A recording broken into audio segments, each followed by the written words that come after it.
Yes. And sometimes they have some shots left over, and so I know she's been trying to find people that aren't real computer literate and the elderly that can't do it, and so that they can call them at the last minute. Is that with people that afford help too, or is it 70 and over only? Unfortunately, right now at this time, it is 70 and over. Okay. Unfortunately, that's the way the state's criteria is handed down to the health department. And then we've been working with Sissy Toon.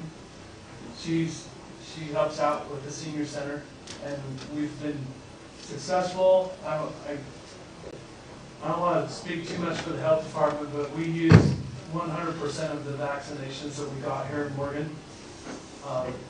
We were able to, there was a couple extra and we were able to do that. But the best way to do it, honestly, is to sign up online. Go onto the county website and sign up. Right now, County website or Weaver Morgan Health? Weaver Morgan Health will take you down to the event center. The county website will bring you here to the state center.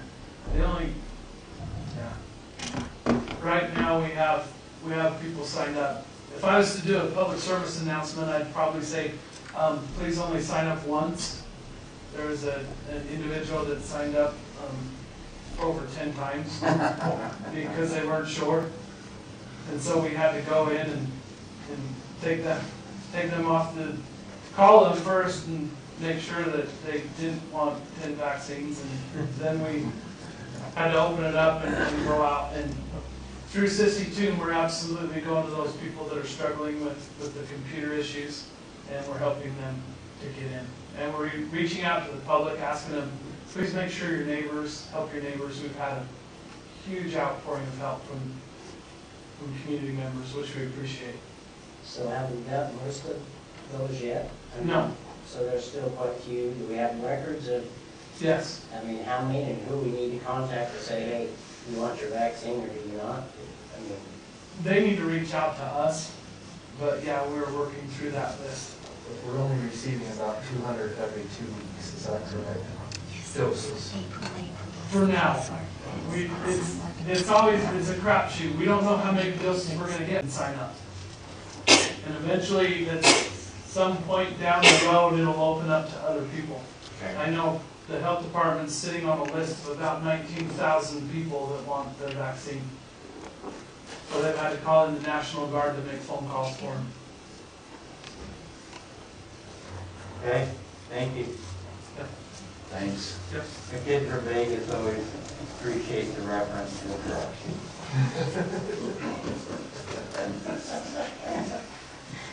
In another context, let me tell you a joke about things being done according to oil. Okay. Our next item, Kenneth Butts, property tax appeal. Mr. Butts here.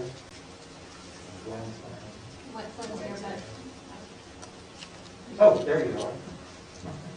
can't see people with masks on. No, you can't. You recognize everybody right here. I think that we'll just rely on the information we're given in the packet, that this is nothing more than. I'm fine with it.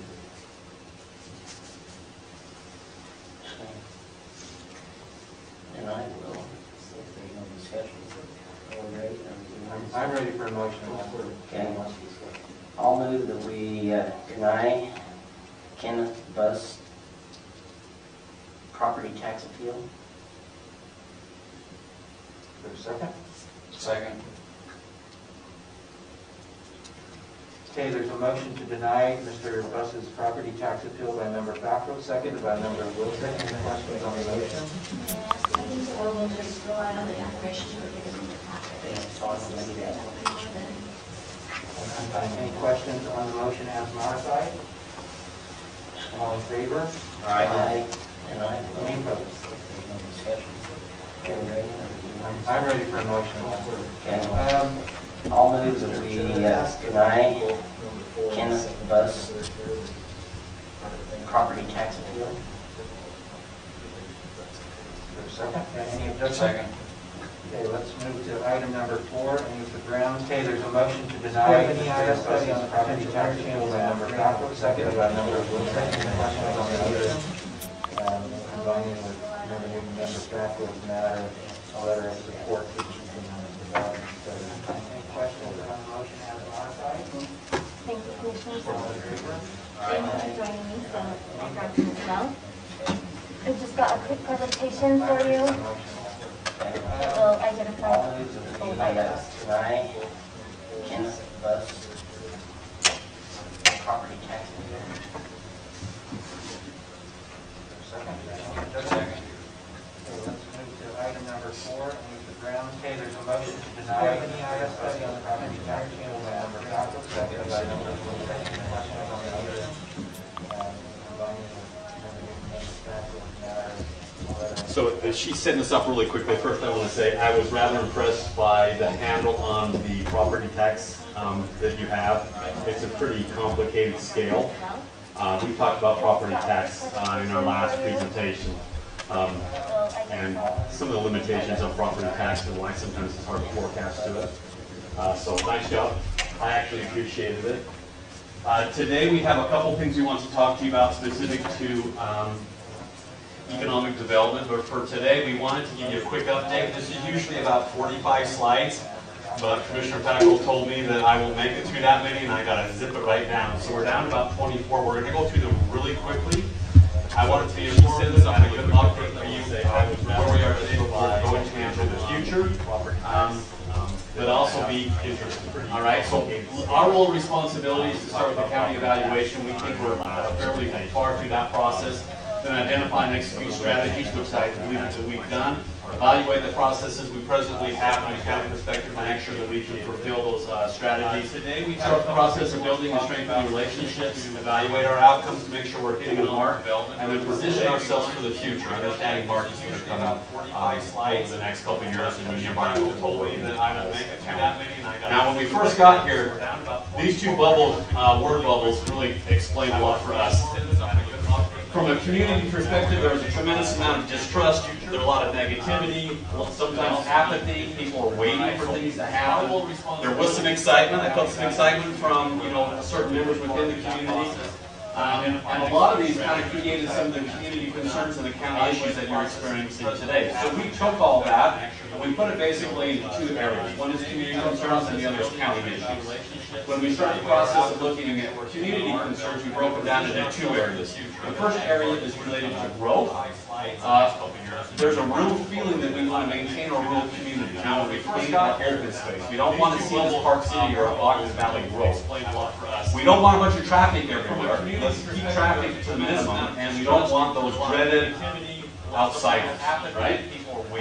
Quality of life. There was no plan. There was no direction. There was a lack of amenities within the community that the community members wanted. That could be everything from Starbucks to pathways and trails. And there were some that really aren't as concerned about rural but want to have that community feel. A lot of this has driven some of the county issues that I think that you're experiencing, especially some of you being new into the commission, because you're finding out there's all these issues that you have. Increasing load on property tax, and whether it's the county commission that's created it. We don't want a bunch of traffic everywhere. Let's keep traffic to the minimum, and we don't want those dreaded outsiders, right? Quality of life. There was no plan. There was no direction. There was a lack of amenities within the community that the community members wanted. That could be everything from Starbucks to pathways and trails. And there were some that really aren't as concerned about rural but want to have that community feel. Infrastructure, a lot of this has driven some of the county issues that I think that you're experiencing, especially some of you being new into the commission, because you're finding out there's all these issues in housing, increasing load on property tax. And whether it's the county commission that's created it, we don't want a bunch of traffic everywhere, and sustainability is moving, and we don't want the area that outside. Those concerns have caused quality of life, no real excitement. Really quickly, this is some of the there's a lack of amenities. As expenses continue to grow, if you haven't invested from Starbucks, you'll get to pathways, and the only way that you can do eventually is increase costs. The impact on decreasing expenses you're feeling today. staff, retention of staff, maintenance. You're dealing with an issue with one of your snowplows catching on fire and burning your building down. Those types of things create this crisis that you get in, and then you have to increase taxes. Increase taxes, new commission goes out because they increase taxes, you know, they come in and everything's fine, and it's like, those concerns, you're feeling that no-roll cycle. So we're really focused in right now on private development, commercial, retail, and tourism, and that is because we feel like the die has been cast. Growth is coming, we all know that. There can be tremendous pressure on more. The impact on decreasing expenses, you're feeling it. Private development, commercial, retail, and tourism, outdoor, we realize that will start to shrink some of these issues that you're dealing with and some of the community concerns, and that's why we focused in on those areas. So first, under private developments are focused in on second homes, which are taxed at a much higher rate, lower average in-county stay, so less people staying within the community using services, so the service load is lower, higher discretionary income, they're more philanthropic by nature, they invest more into the community because of that, they cluster, especially in private developments, they want to cluster together, and they have more of an environmental mindset, which again goes back to your rural communities and all. Tremendous pressure on more. The impact on decreasing expenses, you're feeling it. Private development, commercial, retail, and tourism, outdoor, we realize that will start to shrink some of these issues that you're dealing with and some of the community concerns, and that's why we focused in on those areas. So first, under private developments are focused in on second homes, which are taxed at a much higher rate, lower average in-county stay, so less people staying within the community using services, so the service load is lower, higher discretionary income, they're more philanthropic by nature, they invest more into the community because of that, they cluster, especially in private developments, they want to cluster together, and they have more of an environmental mindset, which again goes back to your rural communities and all. Tremendous pressure on more. The impact on decreasing expenses, you're feeling it. Private development, commercial, retail, and tourism, outdoor, we realize that will start to shrink some of these issues that you're dealing with and some of the community concerns, and that's why we focused in on those areas. So first, under private developments are focused in on second homes, which are taxed at a much higher rate, lower average in-county. We talked briefly about the flexibility of sales tax as opposed to property tax and how valuable that is. The TR tax will include in that. So increased sales tax, increased job creation, amenities brought to the community. It really focuses your commercial growth into one area instead of having it spread throughout the community. It helps you with your housing, creates a destination for your community, which is super important, and creates synergies for other economic industries in the community. As an example, Mountain Green Town Center is a $130 capital investment, estimated to create almost 1,000 jobs. The tax implications at build-out is almost $3.5 million with flexibility with your sales tax revenues. Retail space, commercial space, hotel, and all of these things that it brings, and again, for community concerns, rural space.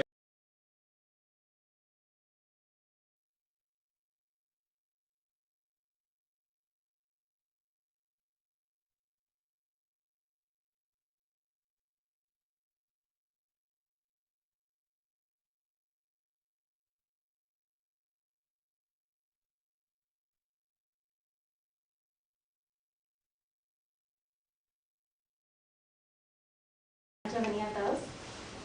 For every dollar spent in destination marketing, you get 34 to 38 back. And that's a study done by both the state as well as internationally. So this is just something we're not capitalizing on. So our focus here in the state is Utah visitors spent $10 billion. As you'll see in the very bottom, in 2018, Morgan County only received 0.1% of that total statewide spending. So this just talks about the job creation and then the spending back into the communities that we're not capturing.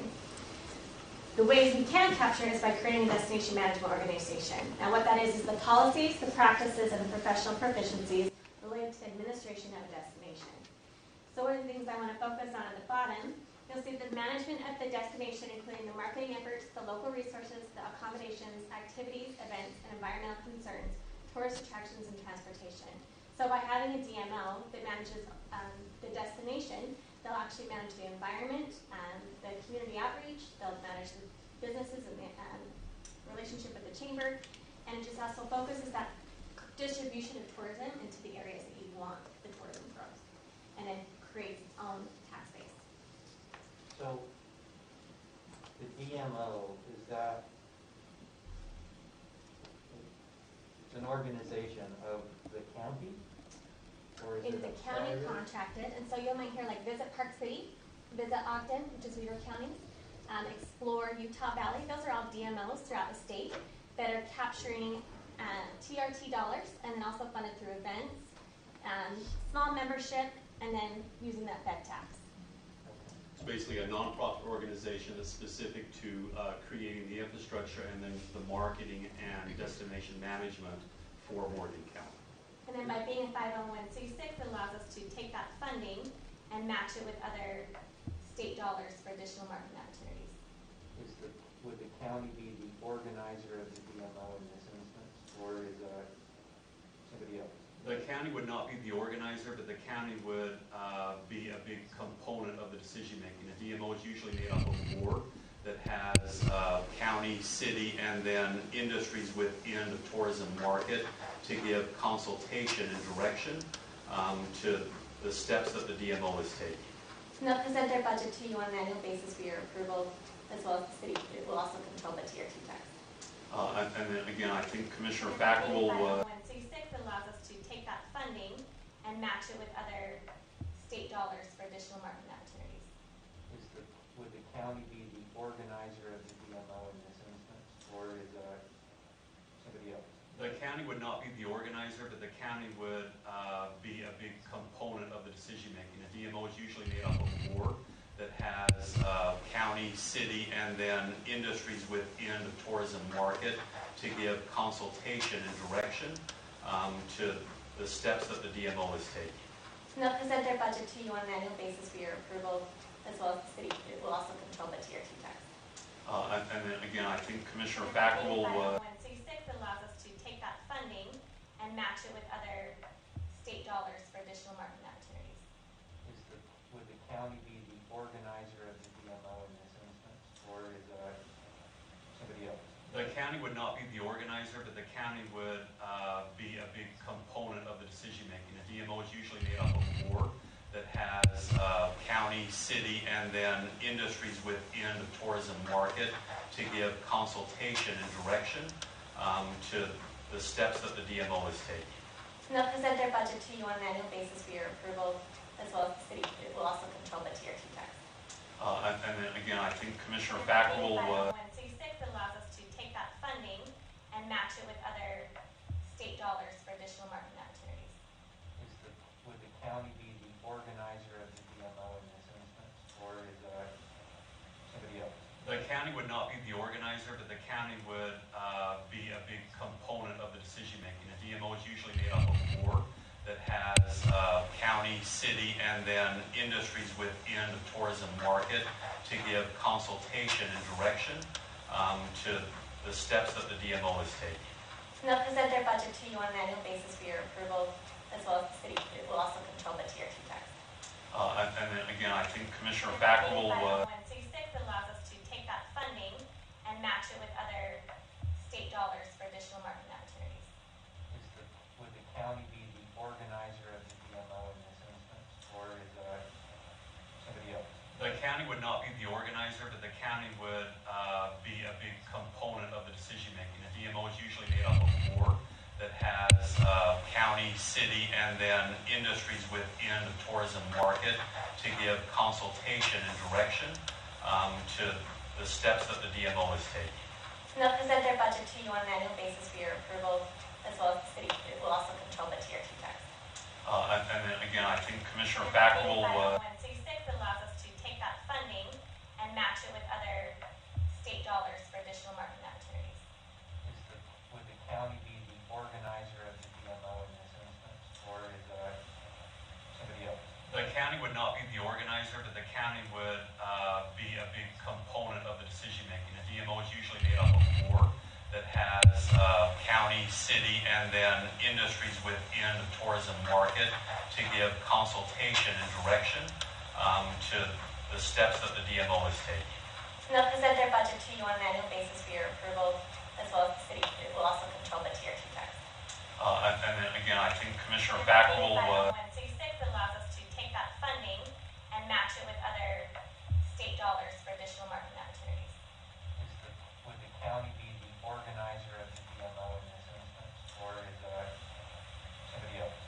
county would not be the organizer, but the county would be a big component of the decision-making. A DMO is usually made up of a board that has county, city, and then industries within the tourism market to give consultation and direction to the steps that the DMO is taking. And they'll present their budget to you on an annual basis for your approval, as well as the city will also control the Tier 2 tax. And then again, I think Commissioner Fackrell 166 allows us to take that funding and match it with other state dollars for additional marketing opportunities. Would the county be the organizer of the DMO in this instance, or is somebody else? the county would not be the organizer, but the county would be a big component of the decision-making. A DMO is usually made up of a board that has county, city, and then industries within the tourism market to give consultation and direction to the steps that the DMO is taking. And they'll present their budget to you on an annual basis for your approval, as well as the city will also control the Tier 2 tax. And then again, I think Commissioner Fackrell 166 allows us to take that funding and match it with other state dollars for additional marketing opportunities. Would the county be the organizer of the DMO in this instance, or is somebody else? The county would not be the organizer, but the county would be a big component of the decision-making. A DMO is usually made up of a board that has county, city, and then industries within the tourism market to give consultation and direction to the steps that the DMO is taking. And they'll present their budget to you on an annual basis for your approval, as well as the city will also control the Tier 2 tax. And then again, I think Commissioner Fackrell 166 allows us to take that funding and match it with other state dollars for additional marketing opportunities. Would the county be the organizer of the DMO in this instance, or is somebody else? The county would not be the organizer, but the county would be a big component of the decision-making. A DMO is usually made up of a board that has county, city, and then industries within the tourism market to give consultation and direction to the steps that the DMO is taking. And they'll present their budget to you on an annual basis for your approval, as well as the city will also control the Tier 2 tax. And then again, I think Commissioner Fackrell 166 allows us to take that funding and match it with other state dollars for additional marketing opportunities. Would the county be the organizer of the DMO in this instance, or is somebody else? The county would not be the organizer, but the county would be a big component of the decision-making. A DMO is usually made up of a board that has county, city, and then industries within the tourism market to give consultation and direction to the steps that the DMO is taking. And they'll present their budget to you on an annual basis for your approval, as well as the city will also control the Tier 2 tax. And then again, I think Commissioner Fackrell 166 allows us to take that funding and match it with other state dollars for additional marketing opportunities. Would the county be the organizer of the DMO in this instance, or is somebody else? The county would not be the organizer, but the county would be a big component of the decision-making. A DMO is usually made up of a board that has county, city, and then industries within the tourism market to give consultation and direction to the steps that the DMO is taking. And they'll present their budget to you on an annual basis for your approval, as well as the city will also control the Tier 2 tax. And then again, I think Commissioner Fackrell 166 allows us to take that funding and match it with other state dollars for additional marketing opportunities. Would the county be the organizer of the DMO in this instance, or is somebody else? The county would not be the organizer, but the county would be a big component of the decision-making. A DMO is usually made up of a board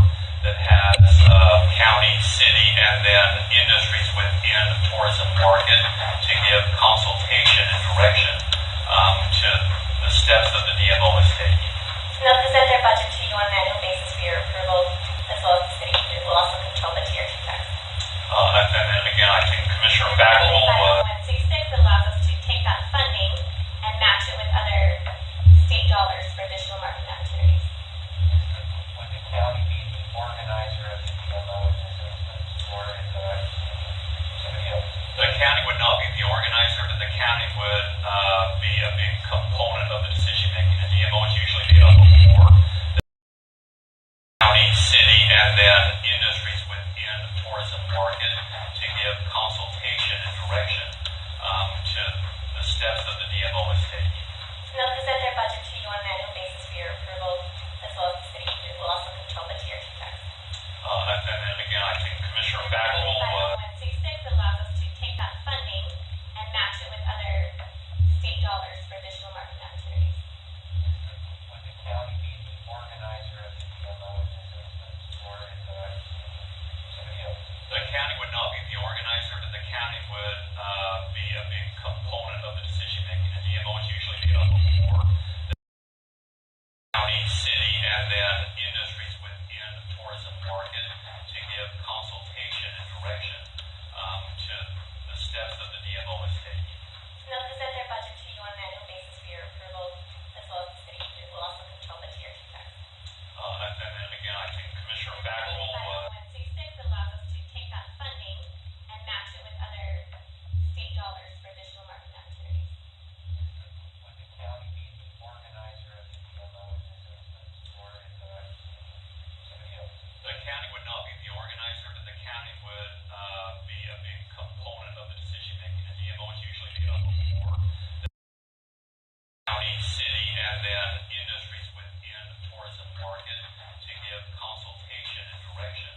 piece to that where we can say, yes, we support this.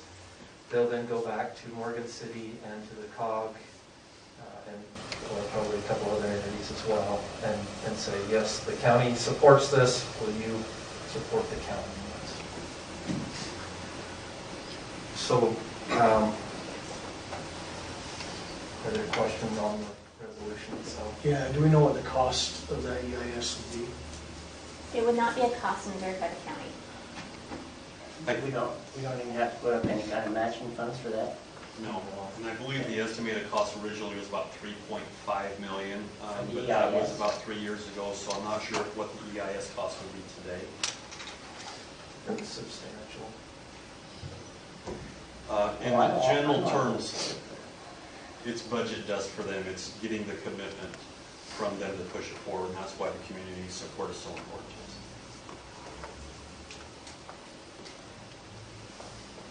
If I could add one more thing, sorry. I love you guys, and it's my fault I talk too much. But there is a lot of talk right now at a state level that they have unexpected revenues, and so there's a lot of money right now out for one-time expenditures, which is what we would classify this as.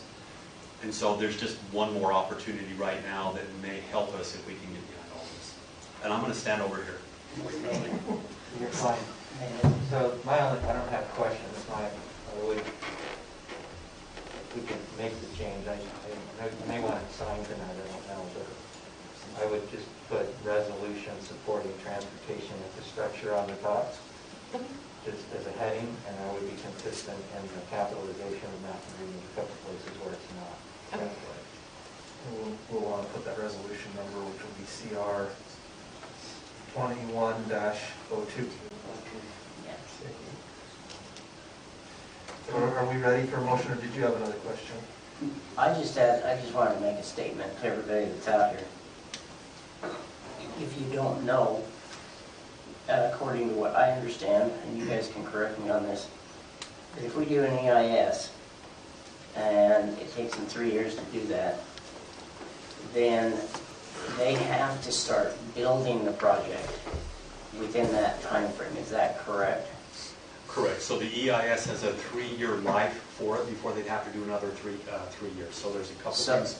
Yeah. Yeah, so there's about a $40 million Trappers Loop investment.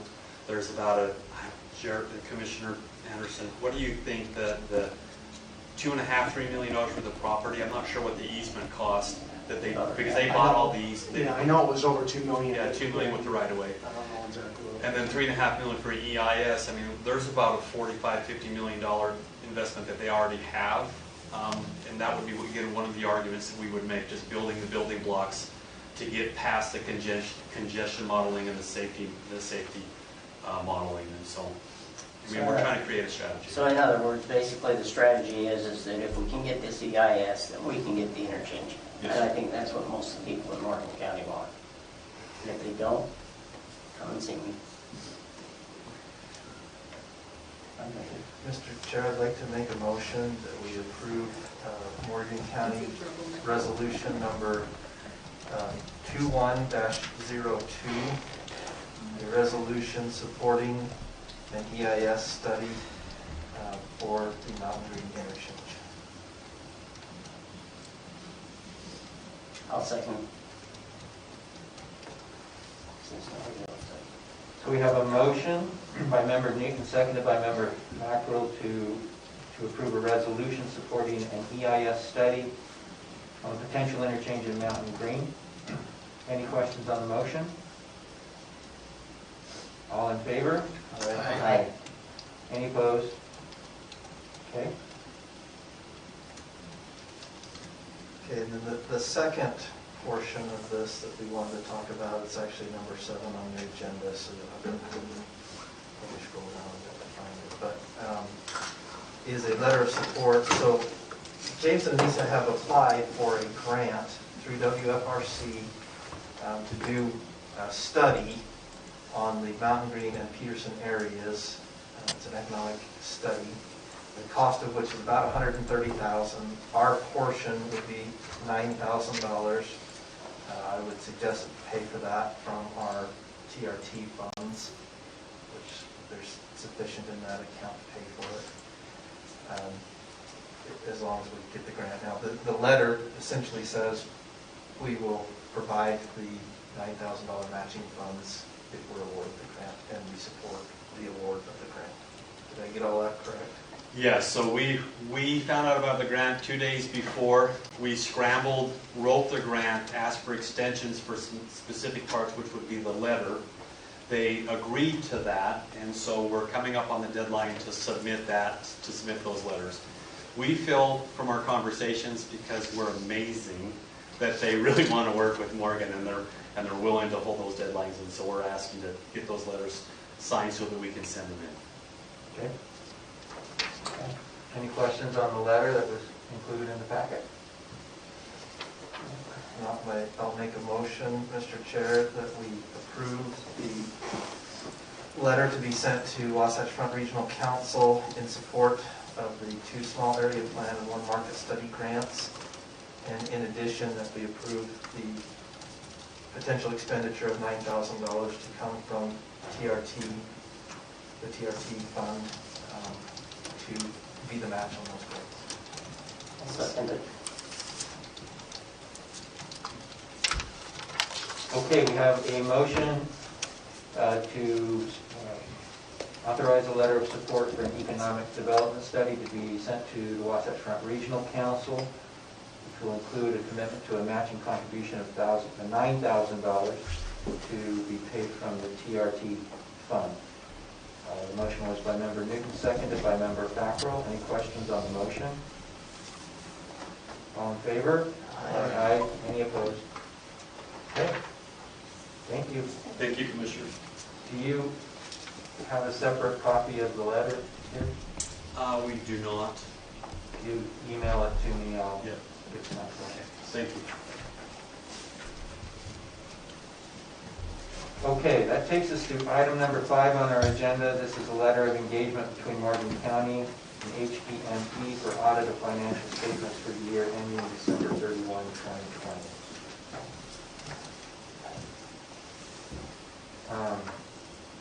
This is essentially on the form that we utilized for last year's audit. Goes through a lot of accounting stuff. Yeah, it was, If you notice on the page 4, page 6, which is there's the estimate. We estimate that our fee for audit will not exceed $20,750. Our towers. The 2 I'm talking about are just basically empty land. We have a plan to set up off-grid towers for these locations. We've already done it. And basically what happens is we don't need to have any sort of utilities or anything. We just go into a normal land lease with the owner, let them know what we're doing. And then we put up solar panels and wind, battery backups, and then we also have a backup generator that's propane powered, so if anything were to happen. And we'll coordinate with the fire department like we did with Weber to make sure that any sort of accommodations that need to be made to prevent a fire, especially in the summer months. It gets extremely dry up here, just like I'm sure it does in Ogden Valley. Last thing we need is any sort of fire that the generator kicks on. So that's only one location or 2 locations that are completely no utilities or anything. And then the plan is to run utilities to them eventually once we have the tower established. But there are, the only reason that one of them is, neither of them are necessary per se according to that plan, but one of them is kind of important because there's a lake that goes off from the main Morgan Valley, and that land, that hilltop piece, is really the only view that sees that spot. And so there's dozens of homes that would be missed if we didn't put a tower there. So it'd be one of our most expensive towers, but I don't like the idea of missing people, so I would rather have them connected, even if it costs me, $10,000, $15,000 to get a tower for them. what is going to be the monthly fee for clients? So our plans range from $30 to $125 a month, and they're all unlimited. And they're symmetrical plans, so your uploads and downloads are the same And then that's what you pay. We don't have any additional fees. The state of Utah doesn't require the collection of sales tax. Thank you. So if we tell you your plan is $125, you're paying $125 and you're going to get that plan speed. So that's, it's not the amount of data, it's the speed at which the data arrives that is the variation in the right, yes. plan. So the $125 plan would be, with this new equipment, would be a 200 megabit plan. Currently, it's a 100 megabit plan for most of our customers in the Ogden Valley. So you would actually be the first to get those newer, twice the speed at the same price plans that we haven't even announced in Ogden Valley yet. So that would be. So without getting too specific, when exactly would you need to see the commitment of the 100,000? Because you mentioned in here you want it to be for phase one. You're showing the numbers for phase one. Right. But does that need to be within a month from now? Yeah, I would like within, so once the snow melts is when we could start deploying this equipment on rooftops, and we could do rooftops sooner. So, I mean, it really, I can't begin phase one without the funding, right? So the sooner we get it, the sooner we can start, and the sooner that deadline is. So like if we were delayed by a month, I would need an additional month, and so then that would push you back to October 31st. Right, so anyway, so the sooner the better, because I have contractors that are going to be setting up this equipment.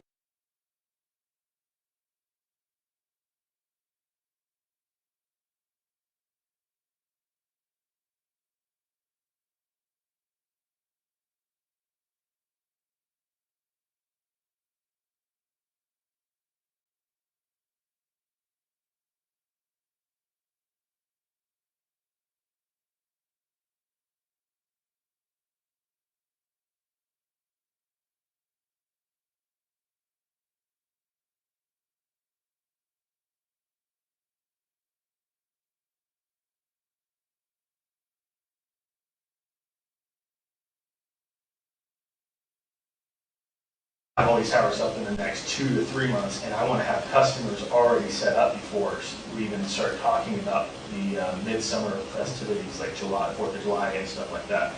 Because I don't know if you do any 4th of July things here, but I'd like to have a presence there and ready to sign up customers and already have customers, so we have people walking by our booth and saying, hey, we love you guys, and we can provide free Wi-Fi to the event and things like that.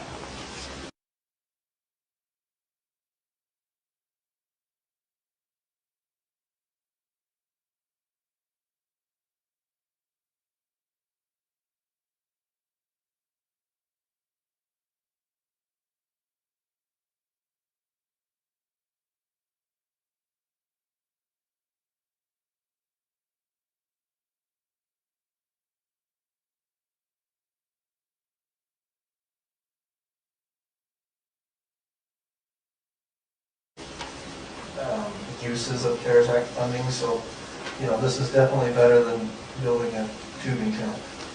I wasn't going to say it. I said it.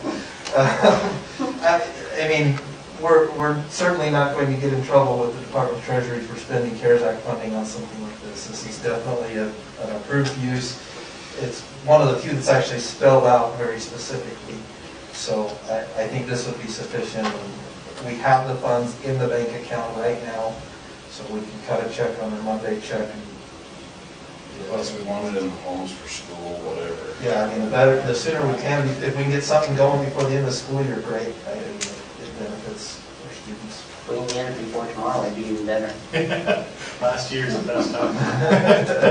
Commissioners, could I add really quickly, there's also 2 additional funding sources. I know economic development through rural is going to focus on broadband specific to CARES, and then more CARES dollars will come out, and there are probably going to be something specific because of the COVID response to broadband. So having a continuity plan with a service provider and feeling like you have a partner that will help start initially where it's at and then start that build out. To be honest with you, that's why I think you had a little push today at another meeting, because there's some folks that understand there's going to be a large amount of federal dollars going to be pushed from various directions to broadband, especially in rural. So if this is who you're looking at to reach out to the community in different ways, maybe serving the underserved or areas that are hard to serve, then I think the quicker you get on it and start building it out, when those other dollars come in, then it'll just be sustainable. Just my thoughts really quickly.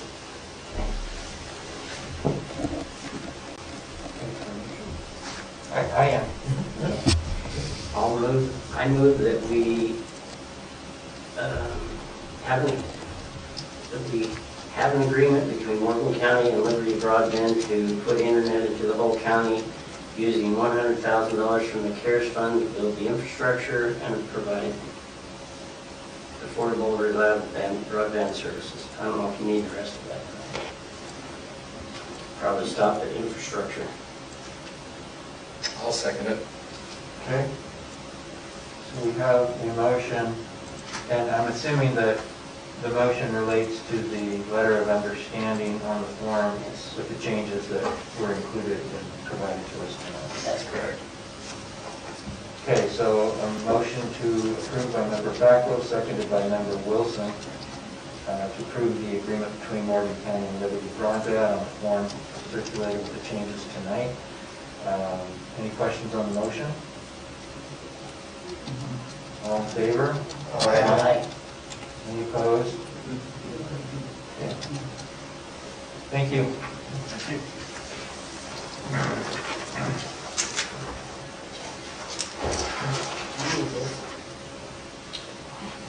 You have it?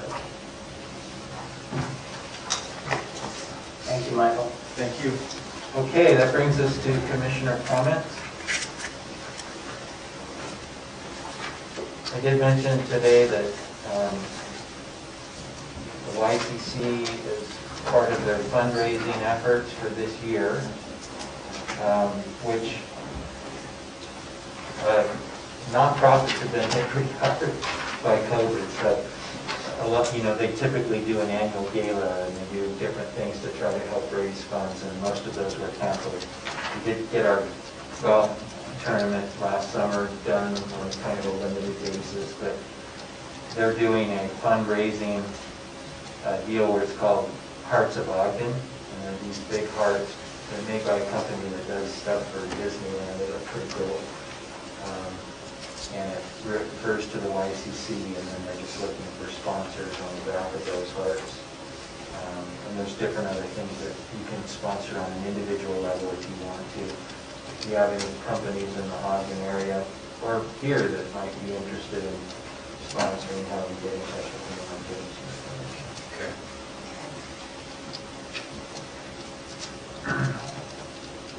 Oh, the other thing I'll point out, with respect to our discussion last time about the Airport Advisory Board and the federal funding and so forth, they wanted me to communicate that their intent was not to capture more of the funds. They were simply trying to inform us of what the requirements were.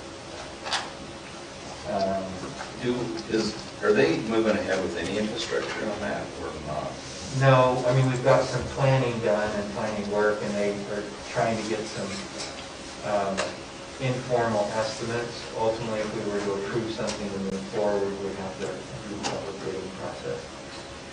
So, trying to figure out what that final decision.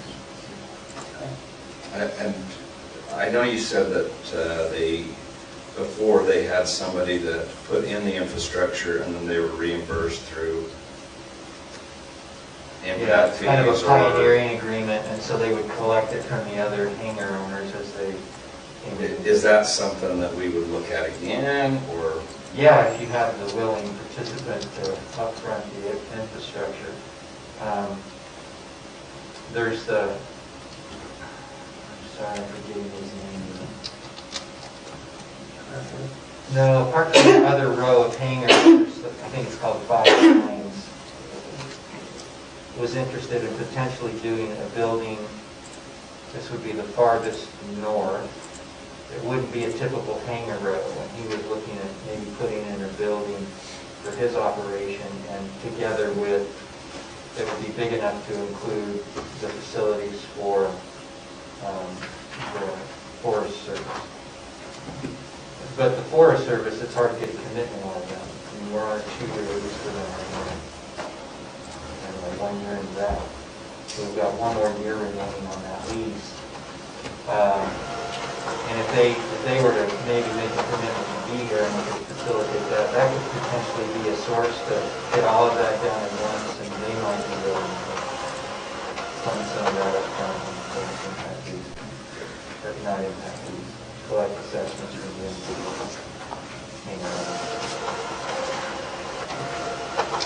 Okay, I know we need to have a closed session to discuss employee personnel. We don't expect to have other discussion items after the closed session, so you're welcome to stick around, but we're going to close the meeting to closed session, and we expect to come back and adjourn.